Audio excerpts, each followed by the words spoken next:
আসসালামু আলাইকুম গাইস, কেমন আছেন সবাই? আশা করি সকলেই ভালো আছেন।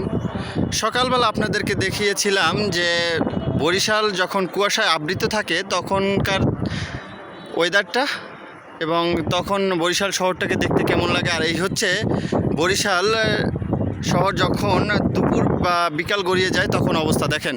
এই যে নদীটা দেখছেন, এই নদীটা হচ্ছে কেত্তনখোলা নদী, যেটার পাশেই হচ্ছে বরিশাল অবস্থিত। ঠিক আছে, এই কেত্তনখোলা নদী কিন্তু বরিশালের কিন্তু একটা গর্বের জায়গা। এই নদীটাই বরিশালের কে সৌন্দর্য মুখর করে তুলেছে বা এত সুন্দর রূপ দিয়েছে এই নদী। কারণ নদীমাতৃক দেশ বলতে পারেন, আর নদীর জন্য সবচেয়ে সেরা হচ্ছে বরিশাল। এই হচ্ছে কেত্তনখোলা নদী, এবং ওই যে দূরে যেটা দেখতে পাচ্ছেন আপনারা, ওটা হচ্ছে আপনার হামজা, যেটা দ্বারা কিন্তু লঞ্চ যদি কখনো দুর্ঘটনা ঘটে সেটাকে কিন্তু উদ্ধার করার জন্য কিন্তু এই হামজা বা রুস্তুম কিন্তু ব্যবহার করা হয়। যেটা আপনারা সবসময় দেখেন যে হামজা এবং রুস্তুম গিয়ে কিন্তু সেই জাহাজটাকে উদ্ধার করে বা লঞ্চটাকে উদ্ধার করে। সেটা এই যে দেখেন চারদিকে কত সুন্দর ওয়েদার।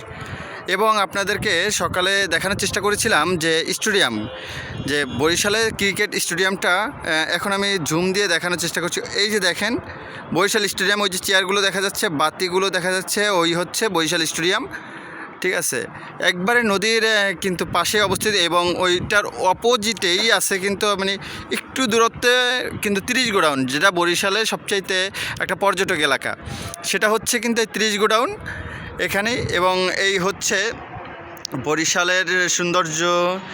আর এটা কিন্তু এখন আপনাদেরকে এখনও কিন্তু কুয়াশা আবৃত আছে, কিন্তু অল্প, কিন্তু আপনাদেরকে দেখাচ্ছি যে এই হচ্ছে অবস্থা। বরিশাল এত সৌন্দর্য, রূপে গুণে গুণান্বিত যেটাকে বলা হয় বরিশাল, আর সেটাই হচ্ছে আমাদের এই বরিশাল। আমরা গর্বিত আমরা বরিশালে জন্ম নিতে পেরে।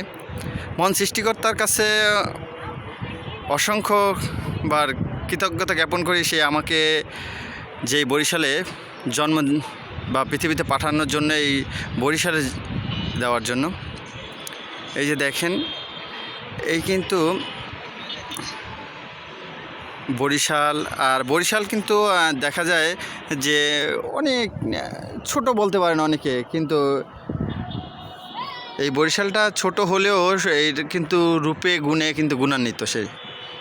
ঠিক আছে, দেখেন এটার ওয়েদার যেমন হোক, মানে ঠান্ডা ওয়েদার, কিন্তু ঢাকায় যেমন কিন্তু শীতটা এখন কিন্তু দেখা যায় না। আর এখন কিন্তু এখানে কিন্তু শীত দেখা যায়, কারণ কি এখনও বরিশালে মোটামুটি ভালোই ঠান্ডা আছে।